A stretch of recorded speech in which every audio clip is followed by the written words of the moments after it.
இயேசு கிறிஸ்துவின் இனிதான நாமத்தில் இன்றைய ஆவிக்குரிய சிந்தனைக்கு உங்களை அன்புடன் வரவேற்கின்றோம். இப்போதும் ஒரு பாடலுக்கு பின்பு உங்கள் சிந்தையை தெளிவிக்கும் ஆவிக்குரிய செய்தியை கேட்கலாம். எத்தனைதான் இடர்கள் வந்தாலும் விசுவாசத்திலே நிலைத்திருப்பேன். எனக்கு எத்தனைதான் இடர்கள் வந்தாலும் விசுவாசத்திலே நிலைத்திருப்பேன். எனக்காக அப்பா நியமித்த இந்த பாதையிலே நான் ஓடுகிறேன்.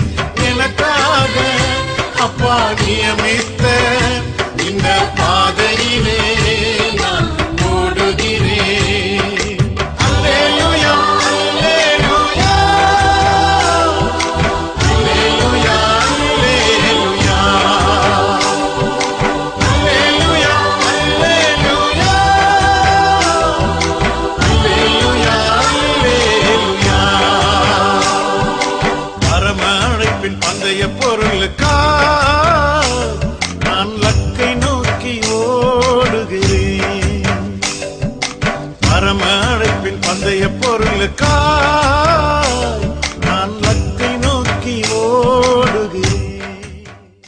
ஆண்டவர் இரட்சகருமாக இயேசுவின் இனிதான நாமத்தில் உங்களை வாழ்த்துகிறேன். இந்த நாளில் நம்முடைய ஆவிக்குரிய சிந்தனைக்காக யூதா எழுதின பொதுவான நிருபம் 1 அதிகாரம் 3 வசனத்தை நான் வாசிக்கிறேன். பிரியமானவர்களே, பொதுவான ரட்சிப்பை குறித்து உங்களுக்கு எழுதும்படி நான் மிகவும் கருத்துள்ளவனாயிருக்கையில் பரிசுத்தவான்களுக்கு ஒரு விசை ஒப்புக் கொடுக்கப்பட்ட விசுவாசத்திற்காக நீங்கள் தைரியமாய் போராட வேண்டும் என்று உங்களுக்கு எழுதி உணர்த்துவது எனக்கு அவசியமாய் கண்டது.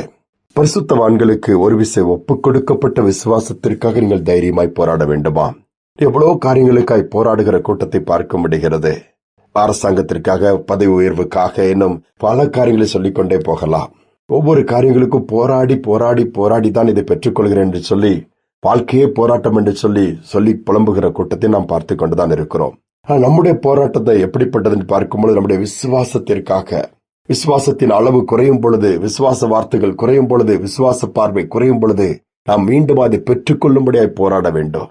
அதை அப்படி விட்டு சும்மா உட்கார்ந்து விடக்கூடாது. பிசாசானவன் பலவித போராட்டங்கள் நம்முடைய வாழ்க்கையில கொண்டு வருவான். ஆனா எந்த விதத்திலும் அந்த போராட்டத்தில் விசுவாசத்தை நாம் இழந்து விடவே கூடாது. தைரியமாய் விசுவாசத்தை விட்டு கொடுக்காம, விசுவாச வாழ்க்கை விட்டு நான் விலக மாட்டேன், நான் விசுவாசத்திருக்கிறவர் இன்னார் என்று அறிவேன் சொல்ல முடியுமா? பவுலுடைய வாழ்க்கை எடுத்துடுங்க, எல்லா பக்கமும் போராட்டம் தான். ஆனால் அவர் தெளிவாக சொல்கிறார், எப்பக்கம் நான் நெருக்கப்பட்டாலும், உடைக்கப்பட்டாலும், தூக்கி எறியப்பட்டாலும், கொல்லப்பட்டாலும் அது விசுவாசத்துல உறுதியா இருந்தவர் சொல்ல, நான் விசுவாசித்திருக்கிறவர் இன்னார் என்று அறிந்திருக்கிறேன், நான் யார் மேல் என் விசுவாசம் வைத்திருக்கிறேன் என்பதை நான் அறிந்திருக்கிறேன் சொல்லி தெளிவாக பேசுகிறார்.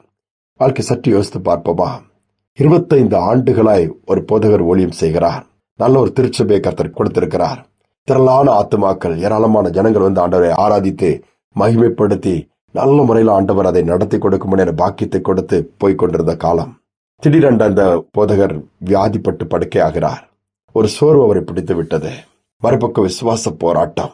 வியாதி விட்டு நான் எழுந்திருப்பேனா, திருப்பி ஊழியம் செய்வானா, குடும்பத்திற்கு செய்ய வேண்டிய காரியங்கள் இருக்கிறதே, ஏராளமான சபையின் திருச்சபையின் மக்கள் இருக்கிறார்கள், அவருடைய காரியங்களை விசாரிக்க முடியவில்லை, போய் பார்க்க முடியவில்லையே. ஒரு வருத்தம், போராட்டம். மறுபக்கத்திலே பிசாசானவன் பேச ஆரம்பித்தான். அவன் ஒரு ஒளியின் தூதனை போல ஒரு வேஷம் அணிந்து போதகர் முன்பாக ஒரு தேவதூதனை போல தோன்றி சொல்லுகிறான், நீ பிழைக்க மாட்டாய், மறித்து விடுவாய்.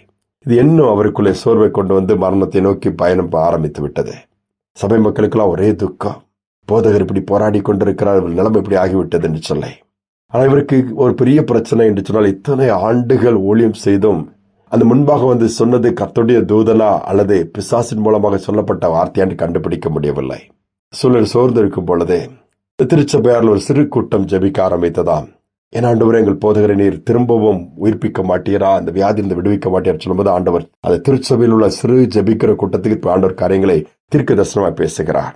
நான் எழுப்புவதற்கு ஆயத்தமா இருக்கிறேன், ஆனால் நான் சொல்லுவதை நம்பாமல் ஒரு ஒளியின் தூதன் போல வேஷம் அணிந்து சொன்ன அந்த வார்த்தையை கேட்டு நம்பி அப்படியே புலம்பி போராடி கொண்டிருக்கிறதுனால் நான் என்ன செய்வதுன்னு ஆண்டவர் சொல்லிவிட்டார்.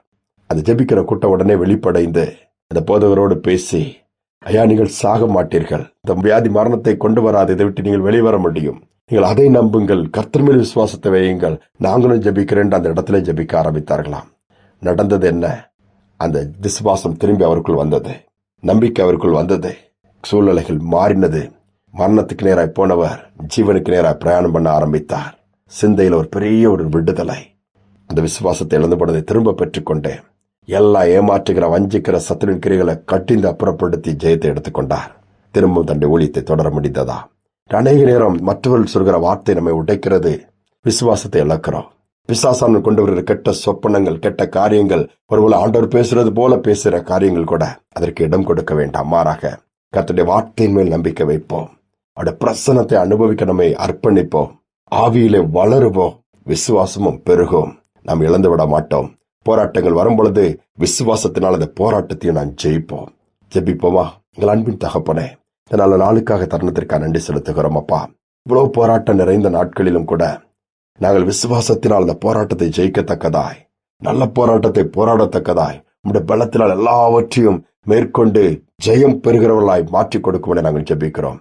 இந்த போராட்ட உலகத்திலே நாங்கள் விசுவாசத்தை இழந்துவிடக் கூடாதப்பா.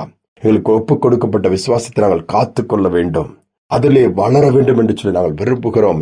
எந்தெந்த காரியங்கள் எங்கள் விசுவாசத்தை இழக்க வைக்கிறதோ, நம்பிக்கை குலைக்கிறதோ, எந்த இடத்துல குழப்பங்களை ஏற்படுத்துகிறதோ அதை எல்லாவற்றையும் மாற்றி உம்முடைய வார்த்தையை உறுதியாய் பிடித்துக் கொண்டு அதன் மேல் எங்கள் சிந்தையை வைத்து உண்மையை நோக்கி பார்க்க உதவி செய்யும். வியாதியோடு, பலவீனத்தோடு, போராட்டத்தோடு நம்பிக்கை இழந்து கிடக்கிற பிள்ளைகளுடைய எல்லா சூழ்நிலையும் மாறட்டும். பொல்லாத சத்திரின் கிரியைகள், வஞ்சிக்கிற காரியங்கள் மறையட்டும். நாம் மகிமைப்படத்தக்கதாய் அற்புதங்கள் நடக்கட்டும். தாழ்த்தி ஒப்புக் கொடுக்கிறேன். மீண்டும் நம்முடைய பிள்ளைகளை தூக்கி நிறுத்துவதற்காய் ஸ்தோத்திரம், துதிகன மகிமை உமக்கு செலுத்துகிறேன். இயேசுவின் நாமத்தில் பிதாவே, ஆமேன், ஆமேன். எந்த சூழ்நிலையிலும் விசுவாசத்தை இழந்துடாதங்க. போராடி அதை திருப்பிக்குங்க. விசுவாசம் வந்துருச்சுன்னா போதும், இழந்து போன அத்தனையும் தானே திரும்பி வரும். சிந்தனையோடு இந்த நாளை தொடருவோம். மீண்டும் நாளை தினம் சந்திப்போம். நல்லதோர் போராட்டம் போராடுவோம், விசுவாசம் காத்துக்கொள்வோம். நல்லதோர் போராட்டம் போராடுவோம், விசுவாசம் காத்துக்கொள்வோம்.